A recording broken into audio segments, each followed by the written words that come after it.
Hi friends, அனைவருக்கும் வணக்கம். கலைஞர் மகளிர் உரிமை தொகை திட்டத்தில் உங்கள் விண்ணப்பத்தின் நிலை என்ன? இப்போ நான் அப்ளை பண்ணிட்டேன் சார், நேற்று தான் அப்ளை பண்ணேன் சார், இன்றைக்கி தான் அப்ளை பண்ணேன் சார், நாளைக்கு அப்ளை பண்ண போகிறேன் சார். அதற்கான அப்ளிகேஷன் ஸ்டேட்டஸ் என்ன தெரிஞ்சுக்கலாம். மகளிர் உரிமை தொகை திட்டத்தில் விண்ணப்பிப்பது எப்படி என்பதையும் தெரிஞ்சுக்க போகிறீங்க.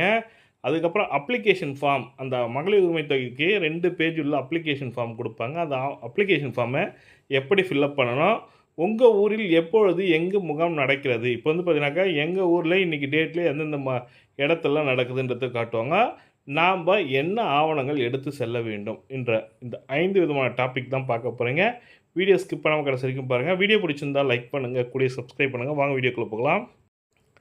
கலைஞர் மகளிர் உரிமை தொகை திட்டத்தில் விடுபட்டவர்களுக்கு புதியதாக அப்ளை பண்ணுறவங்களுக்கும் இப்போ வந்து பார்த்தீங்கன்னாக்கா உங்களுடன் ஸ்டாலின் என்ற திட்டத்தின் மூலமாக முகாம் மூலமாக நிரப்பப்படுகிறது. விண்ணப்பித்தவர்கள் உங்களோட விண்ணப்பத்தின் நிலை அறிய உங்கள் விண்ணப்பத்தின் நிலை அறிய சொல்லிட்டு கொடுத்துருக்காங்க பாருங்கள். இதை கிளிக் பண்ணிங்கனாக்கா அதிகாரிகள் உள்நுழைவு, பொதுமக்கள் உள்நுழைவுன்னு சொல்லி கொடுப்பாங்க. ஆதார் எண்ணை உள்ளிடவும், ஆதாரில் இணைக்கப்பட்ட மொபைல் நம்பருக்கு ஒரு குறுஞ்செய்தி வரும், மெசேஜ், ஓடிபி. அந்த ஓடிபி போட்டுட்டு இந்த கேப்சா கோட் கொடுத்து உள்ளே போயிடலாம். நம்ம செக் பண்ணிக்க முடியும். நம்மளோட விண்ணப்பத்தின் நிலை எப்போ செக் பண்ணலான்னா, நீங்கள் உங்களுடன் ஸ்டாலின் திட்டத்தில் அப்ளை பண்ணிங்கனாக்கா உங்களுக்கு ஒரு ரெஃபரன்ஸ் நம்பர் கொடுப்பாங்க. அந்த ரெஃபரன்ஸ் நம்பர் வச்சுங்க, அதை பேஸ் பண்ணி நம்ம செக் பண்ணிக்கலான்ற மாதிரி சொல்லி கொடுத்துருக்காங்க. உங்களுடன் ஸ்டாலின் திட்டத்தில் தான் நீங்கள் விண்ணப்பிக்க போகிறீங்கன்னா அவங்களே அப்ளிகேஷன் ஃபார்ம் ஃபில்அப் பண்ணிவிடுவாங்க. ஆனால் நாம் ஒரு அப்ளிகேஷன் என்னென்னலாம் ஃபில்அப் பண்ணுறாங்கன்றத தெரிஞ்சுக்கிறது நல்ல விதம். இதில் வந்து பார்த்திங்கனாக்கா எடுத்து வர வேண்டிய ஆவணங்கள் பார்த்திங்கனாக்கா ஆதார் அட்டை, குடும்ப அட்டை, மின் கட்டண ரசீது, வங்கி புத்தகம், இது எல்லாமே ஒரிஜினல் எடுத்துகிட்டு போங்க. ஜெராக்ஸ் காப்பியில் எதுவும் வேணால், ஒரிஜினல் ப்ரூஃப் தான் கேட்குறாங்க. ஆதார் எண் வந்து நீங்கள் எழுதுவாங்க. பெயர், குடும்ப தலைவி, ஒரு குடும்பத்தில் ஆதாரில் கொடுக்கப்பட்ட குடும்ப தலைவியின் பெயர் எழுதுவாங்க. குடும்ப அட்டை எண், திருமணம் ஆனவரா இல்லையா அல்லது விதவையா என்றதை கேட்டிருக்காங்க. தொலைபேசி எண், இது வந்து தொலைபேசி எண் கம்பல்சரி ஒரு எப்போதும் பயன்பாட்டில் உள்ள தொலைபேசி எண்ணை கொடுங்க. ஏன்னா அதில் தான் உங்களுக்கு குறுஞ்செய்தி எல்லாமே வரும். தற்போது சொந்த அல்லது வாடகை வீட்டில் வசிக்கிறீர்களா? சொந்த வீடுனா கிளிக் பண்ணுங்கள், வாடகை வீடுனா கிளிக் பண்ணுங்கள். எந்த மாவட்டம் சொல்லிக் கொடுங்க.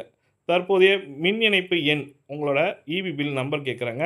வங்கி பெயர், வங்கியின் கிளையின் பெயர், வங்கி கணக்கு எண் சொல்லி கொடுத்துருக்காங்க. வங்கியின் கிளையின் பெயர் பார்த்தீங்கன்னாக்கா பிரான்ச் நேம் கேட்டிருக்காங்க. ஐஎஃப்சி கோடும் கேட்பாங்க. நீங்கள் ஃபில்அப் பண்ணுற மாதிரி தான் இருக்கும். அதுக்கப்புறம் பார்த்தீங்கன்னாக்கா குடும்ப விவரங்கள் வந்து பார்த்தீங்கன்னாக்கா 18 வயதிற்கு மேல் உள்ளவர்களோட உறுப்பினர்களோட விவரங்களை கொடுக்கணுன்ற மாதிரி கொடுத்துருக்காங்க. இது பேஜ் 2 வந்து பார்த்தீங்கன்னாக்கா உங்களுக்கு சொந்த வீடு உள்ளதா? ஆம் எனில் அரசு திட்டத்தின் மூலம் நிதி உதவி பெற்று உள்ளதா? ஆம், இல்லை என்றதை நீங்கள் சூஸ் பண்ணிக்கணும். குடும்ப உறுப்பினர்கள் சொந்த நிலம் உள்ளதாக கேட்டிருக்காங்க. நிலம் உடைமை விவரங்கள் சொல்லி கொடுத்துருக்காங்க.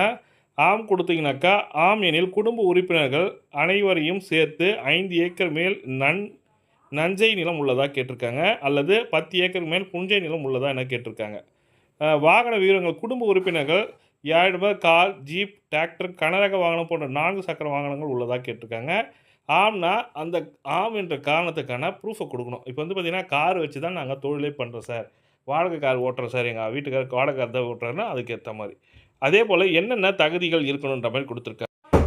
இதுதான் வெப்சைட் அட்ரஸ்ஸு, உங்களுடன் ஸ்டாலின் வெப்சைட் அட்ரஸ்ஸு. முகாம் விவரங்கள் அறிய சொல்லிட்டு கொடுத்துருக்காங்க பாருங்கள். நாளைக்கு டேட்டில் எந்தெந்த இடத்துல முகாம்லாம் நடக்கிறது அப்படின்னு சொல்லி கொடுத்துருக்காங்க. 13 வகையான துறைகள் சொல்லிட்டு கொடுத்துருக்காங்க. இதில் வந்து பார்த்தீங்கன்னாக்கா நம்ம என்ன பார்க்கணுன்னா, இந்த 13 வகையான துறையில் மகளிர் உரிமை தொகை திட்டம் வந்து பார்த்தீங்கன்னாக்கா சிறப்பு திட்ட செயலாக்கத்துறை சொல்லி கொடுத்துருக்காங்க.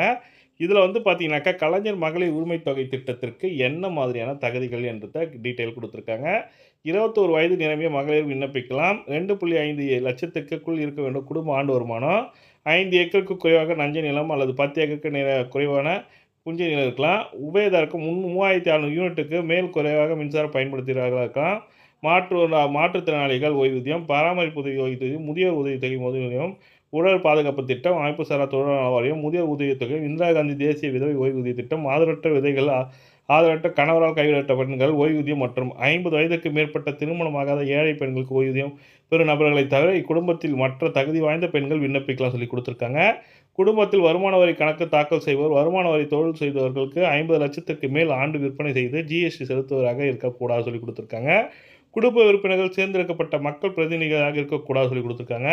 ஊராட்சி மன்ற வார்டு உறுப்பினர் தவிர சொந்த பயன்பாட்டுக்கு 4 சக்கர வாகனங்கள் வைத்திருக்கக்கூடாது சொல்லி கொடுத்துருக்காங்க.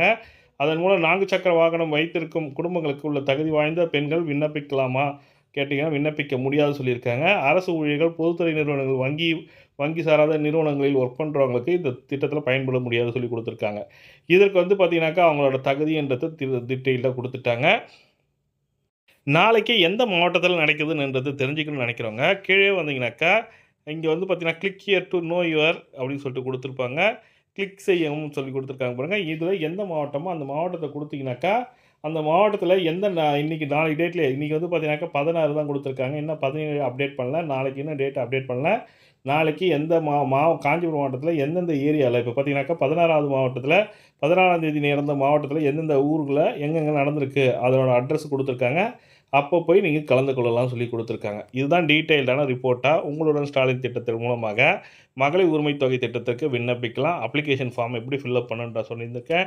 அப்ளிகேஷன் ஃபார்ம் எங்கே போய் நம்ம விண்ணப்பிக்கணும், முகாம் எங்கே போய் செக் பண்ணணும், என்ன மாதிரி ஆவணங்கள் எடுத்துகிட்டு போனோம், இதற்கு தகுதி வாய்ந்தவர்கள் யார் விண்ணப்பிக்கலாம் என்ற முழுமையான தகவலை எக்ஸ்பிளைன் பண்ணியிருக்கேன்.